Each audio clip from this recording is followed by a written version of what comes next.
सबसे पुराना मतलब क्या? सबसे पुराना है वो धर्म जो ग्रह नक्षत्रों पर बेस्ड हो, ठीक है। और भारतीय सनातन धर्म जो है वो ग्रह नक्षत्रों पर बेस्ड है। अब दिवाली को ही ले लो, कल दिवाली है, लेकिन ये दिवाली में एस्ट्रोलॉजिकली ऐसा क्या है कि हम कल के दिन ही दिवाली मना रहे हैं? तो इस बात को समझो, हम लक्ष्मी की पूजा ही क्यों कर रहे हैं? अमावस्या के दिन ही दिवाली क्यों मना रहे हैं? वैसे तो अमावस्या को बहुत खराब मानते हैं, लेकिन क्यों पूजा पाठ अमावस्या के दिन हो रही है भाई? सोचो, समझ रही बात को? तो अब मैं तुमको समझाता हूँ। दिवाली का मतलब क्या है? अब देखो, इसको हर युग में कुछ महत्वपूर्ण लोग अर्थ पर आते हैं, या हर युग में कोई ना कोई व्यक्ति तो लीड करेगा ही ना। तो लीडर होता है तो बहुत सारे चीज़ों को उससे जोड़ दिया जाता है जिससे कि समाज में वो आगे तक याद रखी जाए। लेकिन इसका मतलब ये नहीं है कि सिर्फ राम जी अयोध्या वापस लौट के आए थे इसलिए ही सिर्फ दिवाली मना रहे हैं, नहीं। एस्ट्रोलॉजिकली इसका क्या रीज़न है? सुनो, बताओ, एस्ट्रोलॉजिकली इसका क्या रीज़न है? तो इसका रीज़न क्या है? इसका रीज़न है क्योंकि सूर्य इस समय पर तुला राशि में रहते हैं, और तुला राशि का स्वामी कौन है?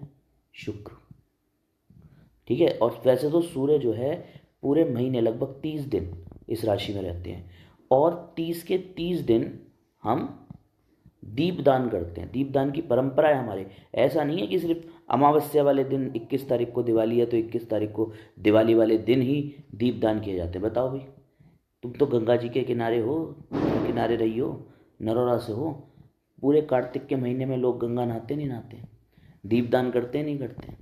है ना। अपनी छतों पे से गंगा जी, और जो अपनी छतों पे से दीपदान करते हैं, दूसरा गंगा जी में दीपदान करने लोग जाते हैं, ठीक है। ये सिर्फ इसलिए नहीं कि भाई राम जी जो है लौट के आए थे इसलिए हम उस दिन दिवाली मना रहे हैं, नहीं जी। पूरे महीने मनाते हैं दिवाली तो। और क्यों मनाते हैं? क्योंकि सूर्य इस समय कमज़ोर हो जाते हैं। आप एस्ट्रोलॉजी का एक प्रिंसिपल है कि जब सूर्य शुक्र की राशि में जाता है तो सूर्य अपने गुणधर्म छोड़ देता है, सूर्य अब कमज़ोर हो जाता है। सूर्य कमज़ोर होने का क्या मतलब है? सूर्य के गुणधर्मों का क्या मतलब है? सूर्य के गुणधर्मों का मतलब है, सूर्य का पहला गुण है आग, दूसरा है गर्मी, और तीसरा है साउंड। और तीनों ही क्वालिटी सूर्य की शुक्र की राशि में आने की वजह से कमज़ोर हो जाती है। आप देखो एटमॉस्फेयर में इस समय पर गर्मी कम हो जाती है नहीं हो जाती है? सूर्य का ताप कम हो जाता है नहीं हो जाता है? आप देखो इस समय पर धुंध, अंधकार और धुआं वगैरह एटमॉस्फेयर में इस समय बढ़ जाते हैं। नेगेटिव कीटाणु, जीवाणु, ठीक है, इस समय पर छोटे छोटे मच्छर डेवलप हो जाते हैं। बैक्टीरिया, वायरस, प्रोटोजोआन के डेवलप होने का इस समय पर ज़्यादा वो रहता है कि ज़्यादा इस समय पर डेवलप हो सकते हैं। लोगों को सर्दी, जुकाम, खांसी, बैक्टीरियल इन्फेक्शन इस समय पर बढ़ जाते हैं। क्यों? क्योंकि सूर्य पूरे विश्व में, सूर्य इस समय पर शुक्र के नक्षत्रों में, शुक्र की राशियों में आने पर कमज़ोर हो जाते हैं। तो भारतीय वैदिक साइंस जो है, भारतीय सनातन धर्म जो है, उसने इस चीज़ को बैलेंस करा है दिवाली मना के। इस चीज़ को बैलेंस करा है। पूरे महीने हम दीपदान करते हैं, और इस दीपदान की परंपरा को जन जन तक पहुंचाने के लिए इसे महानायकों से जोड़ दिया गया। राम इस समाज के एक बहुत बड़े महानायक हैं, इसलिए उनसे जोड़ दिया गया। जरूरी थोड़ी है कि राम आए थे या नहीं आए थे, वो अलग विषय है। लेकिन दिवाली को राम से क्यों जोड़ा, इसके कारण अभी बताते। दूसरा एस्ट्रोलॉजिकल कारण है इसके, ऐसी कहानियां नहीं है, ये लोक कहानियां नहीं है, एस्ट्रोलॉजिकल कारण है। क्यों? क्योंकि सूर्य वीक हो जाता है। और आप देखो कि सूर्य गर्मी को देता है, तो गर्मी एटमॉस्फेयर में इस समय कम हो जाती है। सूर्य ताप देता है, प्रकाश देता है, वो सब चीज़ें इस समय कम हो जाती हैं। सूर्य साउंड, एक वाइब्रेशन सूर्य क्रिएट करता है, ठीक है, वो वाइब्रेशन इस समय कमज़ोर हो जाती है, जिसकी वजह से एटमॉस्फेयर में कीटाणु बढ़ते हैं। और इन तीनों चीज़ों को बैलेंस करने के लिए भारतीय ज्योतिष शास्त्र या भारतीय सनातन धर्म कार्य करता है। वो पूरे महीने हिंदू धर्म को मानने वाले लोग दीपदान करते हैं, और वो ये है कि भाई आप उस चीज़ को बदल तो नहीं सकते। आप कहोगे कि भाई सूर्य अगर कमज़ोर हो जाता है तो हम तो नहीं चेंज कर सकते, नहीं कर सकते जी, लेकिन हम अपना प्रयास तो कर सकते हैं। जितनी अपनी क्षमताएं हैं उसके अकॉर्डिंग अपने घर में तो गर्मी को बढ़ा सकते हैं, अपने घर में तो आग को ला सकते हैं, जिससे हमारे घर में कीट पतंगे ना आए, जिससे हमारे घर में कीटाणुओं का प्रवेश ना हो। तो देसी घी का दीपक अगर आप रेगुलरली अपने घर में जलाते हो, अपनी छतों पे जलाते हो, अपने घर के आसपास जलाते हो। देखो इस समय परंपरा ये नहीं है कि आप घर के अंदर जो मंदिर बना हुआ है उसमें दीपदान करो। इसमें परंपरा ये है कि आप वहाँ दीपदान करो जहाँ कोई दीपक नहीं जला रहा, जहाँ ज़्यादा ठंड का प्रकोप है, जहाँ ज़्यादा कीटाणुओं का, माइक्रोब्स का, फंगस, बैक्टीरिया, प्रोटोजोआन का प्रकोप है, वहाँ दीपदान कराया जाता है। नदियों के किनारे, छतों पर, ऊंचाइयों पर, वहाँ दीपदान कराया जाता है। तो एक बात तो आपको समझ में आ गई होगी कि दीपदान सिर्फ दिवाली वाले दिन ही नहीं, पूरे महीने करा रहे हैं। और उसका रीज़न राम का आना नहीं है, वो एक कारण हो सकता है, लेकिन उसका रीज़न सूर्य का वीक हो जाना है। ठीक है। दूसरी चीज, सूर्य वीक होता है तो साउंड सूर्य से ही साउंड है, याद रखना, ये साइंटिफिक प्रूफ बता रहा हूं। सूर्य ने ही दुनिया में साउंड की उत्पत्ति करी है, साउंड का जन्म सूर्य से ही हुआ है। और साउंड सूर्य की वजह से ही पूरे ब्रह्मांड में जो एक ओम का जो ध्वनि है, आज तो वैज्ञानिक उसे खोज पा रहे हैं, तो पूरे ब्रह्मांड में जो एक ध्वनि है, वो साउंड है, वो सूर्य की वजह से ही है। और इस समय पर वो साउंड कमज़ोर हो जाता है, और वो कमज़ोर होने से जो वो साउंड जो है ना, एक तरीके से जो खराब बैक्टीरियाज हैं उन्हें मारने का काम करता है। और वो साउंड कमज़ोर हो जाने की वजह से भारतीय सनातन धर्म ने उस साउंड को बढ़ावा देने के लिए अपने कृत्रिम साउंड पैदा करे। पहले वो ढोल नगाड़े बजाया करते थे, लेकिन समय के साथ साथ ढोल नगाड़ों की जगह पटाखों ने ले ली, केमिकल्स ने ले ली। मैं इसका समर्थन नहीं करता कि पटाखे जलाए जाएं, पर मैं इस बात को जरूर जानना चाहूंगा कि ये पटाखे क्यों जलाए जा रहे हैं, क्यों एक इतना पुराना वैदिक सनातन धर्म में हजारों सालों से पटाखे जलाए जा रहे हैं। कोई जानने की कोशिश नहीं करता क्यों जलाए जा रहे हैं। अरे भाई, सूर्य वीक हो जाता है, एस्ट्रोलॉजिकल रीजंस हैं, इसलिए पटाखे जलाए जाते हैं।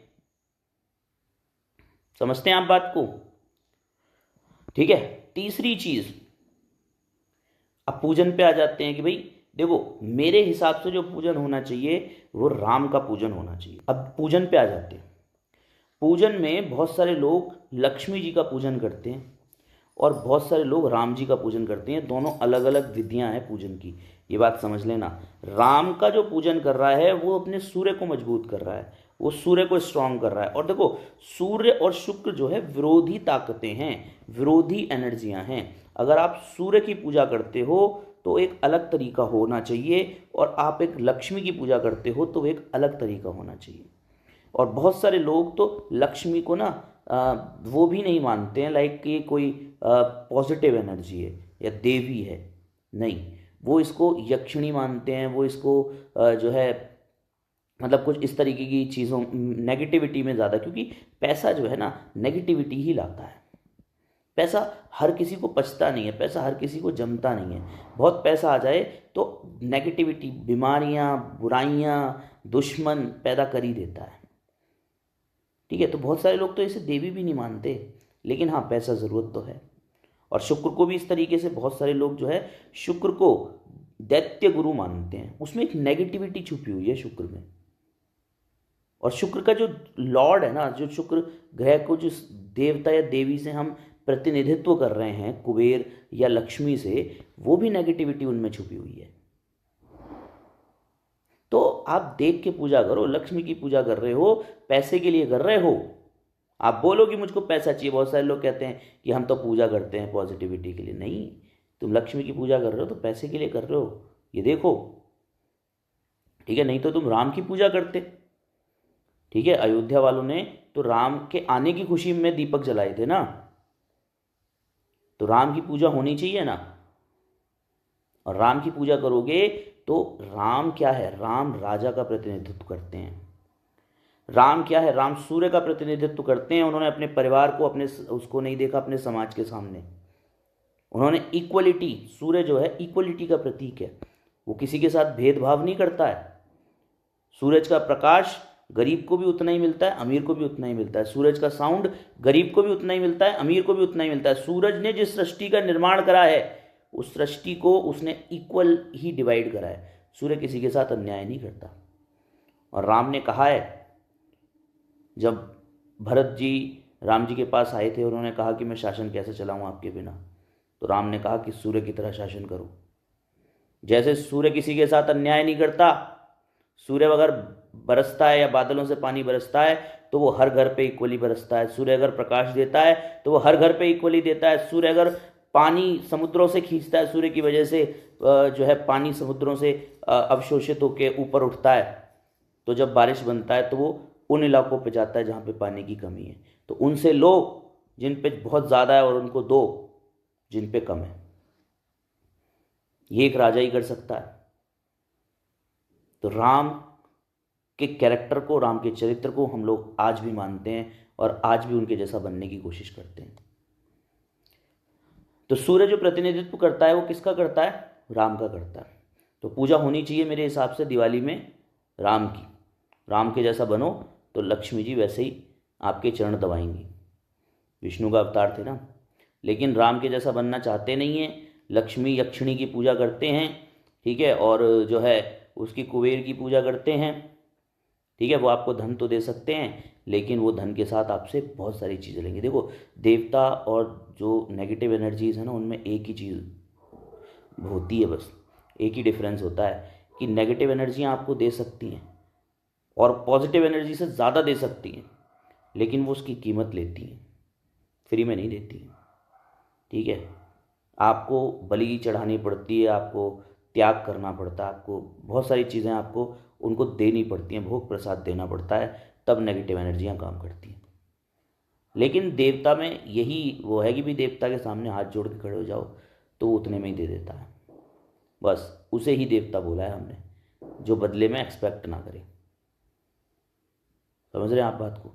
तो राम जैसा बनना है तो राम के चरित्र को फॉलो करोगे तो राम आपसे कुछ मांगेंगे नहीं कि भाई मेरे जैसा बनने के लिए तुझे ये कीमत देनी पड़ेगी, नहीं। लक्ष्मी मांगेगी कि चल मैं तेरे को इतना पैसा दे देती हूँ पर बीमारी भी साथ में दूंगी, दुश्मन भी साथ में दूंगी, चोर डकैती का डर भी साथ में दूंगी, हार्ट अटैक भी साथ में दूंगी। लेगा? नहीं लेगा ना। ये वाली बात है। तो आपको समझ में आया कि भाई दिवाली का जो पूजन है वो हम क्यों कर रहे हैं, दिवाली का पूजन। अब ये बात है कि भाई दिवाली, मैंने बताया कि सूर्य शुक्र की राशियों में जब आ जाता है, तुला में जब आ जाता है, तो उस समय पर सूर्य जो है तुला से प्रभावित, मतलब शुक्र से प्रभावित हो जाता है और सूर्य अपने गुणधर्म खत्म कर देता है, छोड़ देता है। तो उन गुणधर्मों को बैलेंस करने के लिए कि समाज में डिसबैलेंस ना फैले, इसलिए हम उस समय पर कुछ पूजा पाठ सजेस्ट करता है हिंदू सनातन धर्म, या जो सनातन धर्म है वो कुछ पूजा पाठ सजेस्ट करता है कि भाई ऐसा कर लो जिससे कि डिसबैलेंस ना हो। क्या करें जी? कि दीपदान कर लो। क्या करें जी? कि साउंड बढ़ा लो, एटमॉस्फेयर में साउंड कम हो गया है, पटाखे फोड़ लो, या जो है ढोल नगाड़े बजा लो, ठीक है। और क्या क्या होता है इस समय पर? अब देखो, कुछ चीज़ें ऐसी होती हैं जो बाय डिफ़ॉल्ट होती हैं और कुछ चीज़ें ऐसी होती हैं जो बाय डिफ़ॉल्ट नहीं होती, जिनकी आपको कीमत देनी पड़ती है, जिनके लिए आपको परिश्रम करना पड़ता है। कीमत इन द सेंस मेहनत करनी पड़ती है, परिश्रम करना पड़ता है। तो क्योंकि सूर्य जो है शुक्र की राशि में प्रवेश कर रहे हैं, तो वो सूर्य जो है शुक्र जैसे हो गए हैं। मतलब कि जगत की जो आत्मा है, सूर्य को जगत की आत्मा भी बोला गया है। सूर्य को जगत की सृष्टि करता है सूर्य। तो जब सृष्टि करता सूर्य शुक्र की राशि में प्रवेश कर जाएगा तो सृष्टि शुक्र जैसी, शुक्रमय हो जाएगी, शुक्र जैसी हो जाएगी, या शुक्र के कैरेक्टरिस्टिक्स उसमें आ जाएंगे। और शुक्र की कैरेक्टरिस्टिक्स क्या हैं? शुक्र के कैरेक्टरिस्टिक्स थोड़े गलत माने जाते हैं हमारे समाज में, ठीक है। शुक्र पैसे को प्रतिनिधित्व करता है, शुक्र लग्जरी को, शुक्र दिखावे को, शुक्र ऐशो आराम का प्रतिनिधित्व करता है। तो इस समय पर भारतीय समाज, या आप देखो, मैं उनकी बात नहीं कर रहा जो शेयर मार्केट पॉलिटिकली प्रभावित हैं, ठीक है, जिनको कुछ 4 ब्रोकर और 5 ब्रोकर चला रहे हैं, उसको प्रभावित नहीं कर रहा। लेकिन जगत की जो आत्मा है, जगत जिस तरीके से सोच रहा है वो कैसे सोच रहा है? क्योंकि सूर्य शुक्र की राशि में प्रवेश करे हैं तो पूरा जो समाज है वो थोड़ा सा लग्जीरियस या टुवर्ड लग्जरी की तरफ मूव करता है। वो पैसा खर्च करना चाहता है इस समय पूरे समाजों में। या आप देखो कि भारतीय समाज में तो स्पेशली कि बहुत सारे त्यौहार आते हैं बड़े बड़े, तो समाज बाहर खरीदारी के लिए निकलता है, बाज़ारों में रौनकें आ जाती हैं। ये पूरा अब सीज़न जो है नवंबर दिसंबर जनवरी का, ये लगभग ऐसा ही सीज़न है जिस समय पर जो समाज है, भारतीय समाज को तो मैं स्पेशली जानता हूँ, लेकिन और भी समाजों में मतलब यूरोप में और इस समय पर वहाँ पर भी जो है लोग खरीदारी के लिए बाहर निकलते हैं। समाज बाज़ारों में रौनक आ जाती है क्योंकि शुक्र खरीदारी, लग्जरी, पैसा खर्च करने को प्रतिनिधित्व करता है। साथ के साथ शुक्र जो है पैसा खर्च तो कराता है लेकिन गलत चीज़ों पे भी कराता है, ऐशो आराम भी कराता है। ऐशो आराम देखो, शुक्र जो है काल पुरुष की कुंडली में आप देखोगे, जिन्होंने एस्ट्रोलॉजी पढ़ी हुई है उनको पता है कि मार्केश होता है, ठीक है। तो शुक्र को बढ़ावा देने पर मृत्यु बढ़ती है, सीधी बात है, डायरेक्टली प्रोपोर्शनल होते हैं। अगर आप बहुत ज़्यादा लग्जरी पे पैसा खर्च कर रहे हो, बहुत ज़्यादा खाने पीने पे पैसा खर्च कर रहे हो, बहुत ज़्यादा खाना खा रहे हो या बहुत महंगा खाना खा रहे हो या बहुत चुनिंदा खाना खा रहे हो, आप समझते हो उस चीज़ को। अब मैं कैसे समझाऊं इस बात को कि आप जो है मान लो एक मिठाई बनती है नॉर्मली 100-200 रुपये किलो की, है ना, एक आप 1000 रुपये किलो की खा रहे हो, लेकिन जो देखो जो लोग 1000 रुपये किलो की मिठाई खा रहे होंगे ना, उनको 100% डायबिटीज़ मिलेगी, ठीक है। क्यों? क्योंकि उन्होंने बॉडी को इतना ज़्यादा सॉफ्ट चीज़ों की आदत डाल ली है, उन्होंने बॉडी को इतनी ज़्यादा ऐशो आराम लग्जरी की आदत डाल ली है कि थोड़े से भी उनको उनकी इम्यूनिटी, कह लो कि एक टाइप से उनकी इम्यूनिटी टुवर्ड स्वीट इतनी वीक हो चुकी है कि अगर उन्हें 1000 रुपये किलो का या एक्सट्रीमली फिल्टर्ड स्वीट ना मिले तो वो उनको बीमार कर सकता है। मैंने इस पे वीडियो भी बनाई है कि फूड एक्चुअली है ही मृत्यु। ज्योतिष में जिस भाव से फूड को देखा जा रहा है उसी भाव से मृत्यु को देखा जाता है। तो बेसिकली फूड ही डेथ है और फूड ही हमें मृत्यु की तरफ ले जा रहा है। इसीलिए योगी सबसे पहले खाना छोड़ते हैं। ज्यादा खाना खाओगे जल्दी मर जाओगे, तो वो पहले खाना छोड़ते हैं, रोटी छोड़ते हैं, फिर वो लिक्विड छोड़ते हैं, फिर वो हवा पे जिंदा रहते हैं और हजारों सालों तक जिंदा रहते हैं, ठीक है। तो आप एस्ट्रोलॉजी में देख लो, सेकंड हाउस से ही आप फूड को देखते हो और सेकंड हाउस से ही आप मृत्यु को देख रहे हो। It means food is also death. समझिए इस बात को। तो और उसका प्रतिनिधित्व कौन कर रहा है? उन ग्रहों का कारक कौन है, या उस ग्रहों में राशियां किसकी पड़ रही हैं? शुक्र की पड़ रही हैं। तो शुक्र बेसिकली मृत्यु का कारक है। और सूर्य कहां पहुंच गया? सूर्य पहुंच गया शुक्र की राशियों में। तो लोग ऐसी लग्जरी पे पैसा खर्च करने लगते हैं, या जगत की जो आत्मा है, जगत का जो स्वभाव है, टेंस टू ऐसी लग्जरी की तरफ मूव हो जाता है जो कि उनको अल्टीमेटली नुकसान में ले जाता है, डेथ की तरफ ले जाता है। अब मृत्यु का मतलब यहाँ पे मरने से ही नहीं है, कुछ भी डिकेइंग से है, डिस्ट्रॉइंग से है। तो वो स्वभाव उनको डिस्ट्रॉय करता है, डिकेइंग करता है। लोग फालतू में ऐशो आराम पे पैसा खर्च करते हैं। बहुत सारे लोग तो आपने सुने होंगे कि दिवाली की रात को जो है पैसों का गेम खेलते हैं, लॉटरी, जुआ, सट्टा इस समय पर बढ़ जाता है। लोग इन चीज़ों पे पैसा खर्च करना शुरू कर देते हैं। क्यों? क्योंकि सूर्य शुक्र की राशि में प्रवेश कर गया। और इसी चीज़ को जानते हुए भारतीय समाज ने, भारतीय सनातन वैदिक धर्म ने इसको पूजाओं से जोड़ा कि इस महीने में ज़्यादा से ज़्यादा पूजाएं करा दो, ठीक है। और लक्ष्मी जी की स्पेशली पूजा करा दो, जिससे कि लोगों को पैसा खर्च करने के बारे में वो सोचें कि कहीं हम पैसा गलत जगह तो नहीं खर्च कर रहे। यही है लक्ष्मी की पूजा। पैसा आएगा तो वो तो कर्म से ही आएगा, पूजा से ना आता पैसा। पैसा तो कर्म से ही आता है, मेहनत से ही आता है। लेकिन लक्ष्मी की पूजा का मतलब ये है कि आप लक्ष्मी के प्रति सेंसिटिव हो जाओ। कहां खर्च कर रहे हो, कैसे खर्च कर रहे हो, किस लिए खर्च कर रहे हो, ये सोचो। ये है लक्ष्मी की पूजा। लक्ष्मी की पूजा ये नहीं है कमल के फूल पे बिठा दो, फालतू में आरती कर दो, उससे पैसा आता है। और ना ही एस्ट्रोलॉजी ऐसा कहती। ये तो सब फ्रॉड लोगों ने बना रखे हैं अपने धंधे पैसा कमाने के। तो लक्ष्मी की पूजा इसी वजह से कराई जाती है कि लोगों को समझ में आए कि, या लोगों में एक जागृति फैले कि इस समय पर पैसे को ज़्यादा खर्चा नहीं करना। अब बात आ जाती है कि भाई 21 तारीख को अमावस्या के दिन ही पूजा क्यों कर रहे हैं?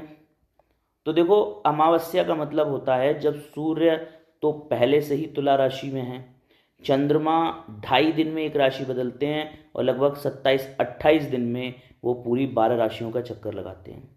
तो लगभग 2.5 दिन वो एक राशि में रहते हैं। तो तुला राशि में चंद्रमा कब होंगे?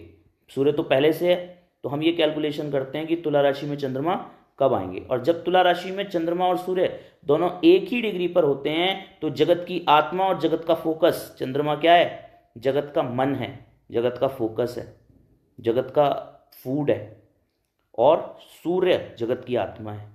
और दोनों लुमिनरी ग्रह हैं एस्ट्रोलॉजी में, 2 ही लुमिनरी ग्रह हैं, सूर्य और चंद्रमा, और दोनों के दोनों एक ही राशि में एक ही डिग्रीज पर आ जाते हैं। मीन्स कि जगत की आत्मा मतलब पूरा फोकस जो जगत का था वो एक जगह केंद्रित था, अब आपका भी फोकस उसी जगह पे केंद्रित हो गया, मन, आपका मन भी उसी जगह पे आ गया।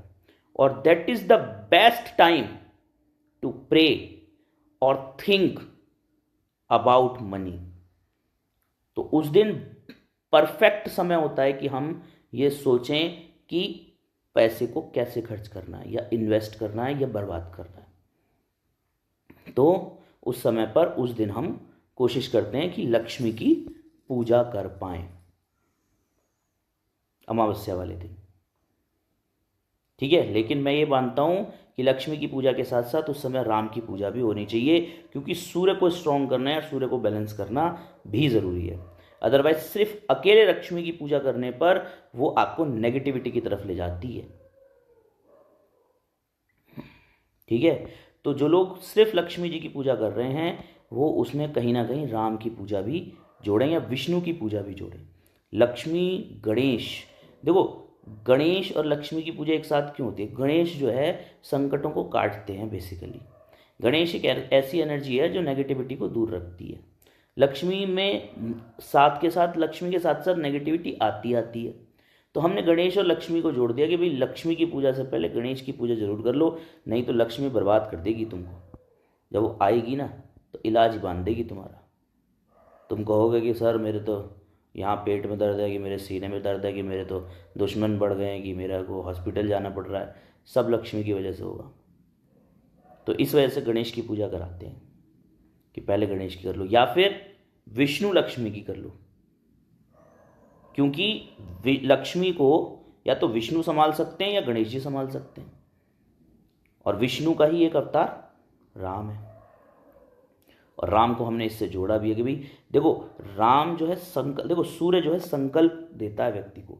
जिसका सूर्य स्ट्रांग होता है ना, राजाओं में संकल्प शक्ति बहुत होनी चाहिए, कि एक बार राजा ने ठान लिया कि मुझे ये काम करना है, तो उसके जान जाए पर वचन न जाई, रघुकुल रीति सदा चली आई, जान जाए पर वचन न जाई। तो सूर्य कुल में, या सूर्य कुल, अब देखो ये भी समझ लो कि राम जो है सूर्य कुल से थे, सूर्य वंश से थे। ठीक है, तो सूर्य के डायरेक्ट उस पे प्रभाव आएंगे। और संकल्प राजाओं का बहुत स्ट्रांग होना चाहिए, और होता है, और राम का था। राम ने ठान लिया कि भाई ध्वस्त कर दूंगा सोने की लंका को और सोने की लंका को बनाने वाले को, और अकेले वनवास करते हुए, तो उन्होंने कर दिया। ठीक है, तो ये संकल्प होना चाहिए। और संकल्प कौन देगा? ये संकल्प सूर्य देगा, ये संकल्प राम देगा। और इस संकल्प के बाद ही आप लक्ष्मी को संभाल सकते हो, अदरवाइज लक्ष्मी आपको बर्बाद कर देगी। ऐसा लालच दिखता है, ऐसा लग्जरी में ऐसा अट्रैक्शन है, लग्जरी में ऐसा लालच है, पैसे के अंदर ऐसा अट्रैक्शन है, ठीक है, कि आप उसे झेल नहीं सकते। अगर आपका संकल्प स्ट्रांग नहीं है तो आपको वो नेगेटिविटी की तरफ ले जाएगी। इसलिए लक्ष्मी की पूजा जरूर करें, लेकिन लक्ष्मी की पूजा के साथ राम की पूजा भी उस दिन जरूर करनी है। राम की पूजा के बिना बात नहीं बनेगी, ये बात समझ लें। ठीक है, तो राम की पूजा हो जाएगी, लक्ष्मी की पूजा हो जाएगी। अब ये कह रहे हैं कि जी अमावस्या की रात को ही क्यों? ठीक है, दिन में क्यों नहीं? ठीक है, तो शुक्र जो है वो सूर्य का दुश्मन है, और सूर्य शुक्र की युति जो है, आपने एस्ट्रोलॉजी में सुना होगा, और मैंने पहले रील भी बनाई थी कि सूर्य शुक्र की युति में शुक्र को बहुत ज़्यादा नुकसान होता है। ठीक है, तो अगर दिन में पूजा करोगे, सूर्य के दिखते हुए पूजा करोगे, तो लक्ष्मी आएगी नहीं। सूर्य शुक्र को खत्म कर देगा। और देखो जिनकी कुंडली में सूर्य और शुक्र दोनों साथ में बैठे हैं या 3-4 डिग्री से कम का डिफरेंस है, ठीक है, 1-2 डिग्री का, 3-4 डिग्री का डिफरेंस है जिनके सूर्य और शुक्र में, आप अपना हॉरोस्कोप देखो तो उनकी शादी में बहुत ज़्यादा इश्यूज आते हैं। शादी हो जाए तो बनने में और बच्चा होने में बहुत ज़्यादा इशू आते हैं, क्योंकि शुक्र उसके बहुत वीक होता है। मैंने बहुत कुंडलियाँ देख ली, ठीक है, बहुत सारे लोग परेशान हैं, 40 साल का हो गया, 45 साल का हो गया, शादी ही नहीं हो रही है। और कुंडली में ऐसा कोई बहुत बड़ा दोष नहीं है, सूर्य और शुक्र साथ में बैठे हैं बस। सूर्य और शुक्र साथ में बैठने पर क्या होता है कि सूर्य शुक्र को पूरी तरीके से खत्म कर देता है, उस व्यक्ति में शादी करने की इच्छा ही नहीं होती है, ठीक है। और वो टालता रहता है, माँ बाप को लगता है पता नहीं क्यों मना कर रहा है, टालता रहता है, 40 साल का हो जाता है, 45 साल का हो जाता है, माँ बाप घर वाले परेशान रहते हैं, भाई ये तो शादी ही नहीं कर रहा, और कर ले तो फिर बच्चे नहीं होते हैं, ठीक है। तो सूर्य शुक्र की युति काफ़ी खराब मानी जाती है, इसलिए दिन में लक्ष्मी की पूजा नहीं करते हैं, क्योंकि लक्ष्मी उस समय पर आएगी नहीं, सूर्य उसको दबा देगा। तो और याद रखो शुक्र का मित्र है सूर्य, और लाल किताब तो ये कहती, शुक्र का, याद रखो कि शुक्र का मित्र है शनि, और शनि मतलब रात। और लाल किताब तो ये कहती है कि शनि और शुक्र पति पत्नी हैं, मतलब इतना दोनों में अटैचमेंट है, इतना दोनों में प्यार है, इतना दोनों का संबंध है, रिश्ता है कि जैसे पति पत्नी का जैसा, ठीक है। तो लक्ष्मी का पूजन रात में ही होता है। और आप देख लो कि जिनके रात में, तुम देवताओं का पूजन तो करते नहीं हो, तांत्रिक करते हैं रात में पूजन, वो भी अमावस्या वाले दिन, तो तुम कहाँ से उसे देवता बोलते हो? लेकिन फिर भी हिंदू समाज कर रहा है, सब कर रहे हैं। अब पता, इनको यही नहीं पता कि ये देवता पूज रहे हैं कि राक्षस पूज रहे हैं कि प्रेत पूज रहे हैं, हिंदू धर्म वालों को यही नहीं पता अभी, ठीक है। पर फिर भी पैसा तो आता ही है, तो पैसा आ रहा है तो ये प्रेत भी पूजने लगते हैं, पैसा आ रहा है तो ये यक्षिणी भी पूजने लगते हैं, पैसा आ रहा है तो ये लक्ष्मी भी पूजने लगते हैं। लेकिन छोड़ो उस बात को, तो हम तो ये कह रहे थे कि रात में पूजा क्यों कर रहे हैं, क्योंकि दिन में सूर्य उसको सपोर्ट नहीं करता, शनि शुक्र को सपोर्ट करता है, इसलिए रात में पूजा कर रहे हैं। अमावस्या वाले दिन, अमावस्या हमने क्यों चुनी, क्योंकि पूरे विश्व का और आपका फोकस उस समय तुला राशि पे है। तुला राशि का स्वामी कौन है? शुक्र। शुक्र का देवता कौन है? लक्ष्मी या कुबेर, ठीक है। तो इस वजह से हम लक्ष्मी या कुबेर की पूजा करते हैं और धन की प्राप्ति की इच्छा रखते हैं। लेकिन मेरा मानना ऐसा है कि सूर्य की भी करो, राम की पूजा ज़्यादा अच्छी है, राम की पूजा करो इस समय पर, क्योंकि वीक तो इस समय सूर्य भी हो रहा है। और याद रखो कि इस साल 2025 में जो अक्टूबर 21 को जो दिवाली आ रही है, इस समय सूर्य नीच का हो जाएगा तुला राशि में, और ये हमेशा ही होगा दिवाली पे, सूर्य तुला राशि में ही होंगे, चंद्रमा भी तुला राशि में ही होंगे, लेकिन शुक्र हर बार तुला राशि में नहीं होते हैं, या तो तुला में होते हैं, या फिर उससे एक पहले कन्या में होते हैं, या फिर उसके एक बाद जो है उसमें भी हो सकते हैं, वृश्चिक में भी हो सकते हैं। और इस समय पर कॉम्बिनेशन ऐसा बन रहा है कि जो शुक्र है वो कन्या राशि में, मतलब सूर्य भी नीच का और शुक्र भी नीच का, समझ रहे हैं आप बात को? तो शुक्र भी नीच का हो रहा है, और शुक्र भी नीच का हो रहा है तो इस समय, और अपनी राशि से 12 में बैठा हुआ है, ठीक है। एस्ट्रोलॉजिकल कॉम्बिनेशंस हैं ये, जो समझने वाले हैं वो समझेंगे। तो अपनी राशि से 12 में बैठा हुआ है, और अपनी राशि से 12 में बैठा हुआ है तो वो वैसे ही मृत्यु तुल्य हो गया है, या मरने की उसमें हो गया है, कहना चाहिए कि वो आपको कुछ दे तो पाएगा नहीं इस बार शुक्र, ठीक है। क्योंकि आप पूजा करोगे अमावस्या वाले दिन जब सूर्य और चंद्रमा दोनों तुला में हैं, आप तुला को जागृत करोगे, तुला जैसे जागृत होगी वो अपने लॉर्ड के पास जाएगी। लॉर्ड कहाँ बैठा हुआ है? 12वें में, और नीच का बैठा हुआ है, ठीक है। तो पैसा तो हो सकता है ये दे दे आपको, लेकिन पैसे के साथ समस्याएं बहुत देगा, पैसे के साथ समस्याएं बहुत देगा, क्योंकि बुध जो है वो धर्म को नहीं मानता, वो धर्म का सबसे बड़ा दुश्मन है। एस्ट्रोलॉजी में। बुध जो है वो बृहस्पति का सबसे बड़ा दुश्मन है। बुध मांगता है सिर्फ पैसा, बुध मांगता है सिर्फ व्यापार, और व्यापारी आदमी किसी का सगा नहीं है। ठीक है, तो बिन पैंदी का लोटा है। और शुक्र कहाँ बैठा है? बुध की राशि में। तो इस समय पर ऐसे मतलबी और ऐसे लालची समाज आपको देखने को मिलेगा जो अपने फायदे के लिए कुछ भी करा सकता है। बुध की टेंडेंसी है। तो हो सकता है कि पैसा आप छीन लाओ किसी से, पैसा आप लूट लाओ किसी से, या पैसा अनैतिक रूप से आपको आ जाए। हो सकता है ऐसा, बिल्कुल हो सकता है, लेकिन आपको ये देखना पड़ेगा कि वो जो पैसा आप ला रहे हो क्या वो धर्म के खिलाफ तो नहीं है। ठीक है, वो हक का पैसा है, वो न्याय का पैसा है, वो अन्याय का पैसा तो नहीं है, वो किसी का हक मारा हुआ पैसा तो नहीं है। ये आपको देखना पड़ेगा, क्योंकि शुक्र इस समय कन्या राशि में है। जिस समय आप दिवाली मना रहे हैं शुक्र की पूजा कर रहे हैं। ठीक है, तो इन चीज़ों का ध्यान रखिए और अच्छे से पूजा पाठ करो। ठीक है, पूजा पाठ के बहुत सारे तरीके हो सकते हैं, तो मैंने आपको साइंस समझाई है, लेकिन अब डिपेंड आप पे ही करता है। देखो क्या है कि एस्ट्रोलॉजी बहुत डायनामिक है, बहुत, जिसे आप मॉडिफाई कर सकते हो, क्योंकि सत्य है, कोई फिक्स रूल्स तो है नहीं। आपको डिसाइड करना पड़ेगा कि शुक्र जो है नीच का हो रहा है, सूर्य भी नीच का हो रहा है, तो इस समय ना तो आपके कुछ आदर्श बचे हैं, ना आपके कोई सिद्धांत बचे हैं, और पैसा भी जहां से आप चाहते हो वहां से आप आ सकता है, लेकिन बिना धर्म के, बिना सिद्धांत के, बिना हक के। अब आपको लेना है या नहीं लेना है, आपको डिसाइड करना है। लेना है तो उसके लिए पूजा पाठ बता देते हैं हम आपको, हमारा तो काम ही है। और नहीं लेना है तो उसके लिए आप पूजा पाठ कर लो, राम की पूजा करो, हक का पैसा आएगा इस समय पर। लक्ष्मी की पूजा करोगे तो लूटपाट का पैसा आएगा इस समय पर, बिना हक का पैसा आएगा इस समय पर। वो आपको डिसाइड करना है कि भाई राम की पूजा करनी है या लक्ष्मी की पूजा करनी है। ठीक है, अयोध्या वालों ने तो राम की ही पूजा करी थी। ठीक है, और बहुत सारे लोग क्या करते हैं कि भाई क्योंकि शुक्र यहाँ पे इस समय पर जो है खराब पोजीशन में है, तो मंत्र जाप वगैरह करके वो अपना शुक्र को शांत करते हैं। ठीक है, एक तरीका ये भी तो हो सकता है कि भाई आप ऐसे मंत्रों का जाप करो जिससे कि आपकी बुद्धि शुक्र की नेगेटिविटी से बच जाए, आप पे हक का पैसा है, ईमानदारी का पैसा है, न्याय का पैसा है, तो वो आप कर सकते हो, लेकिन डिसाइड आपको करना है।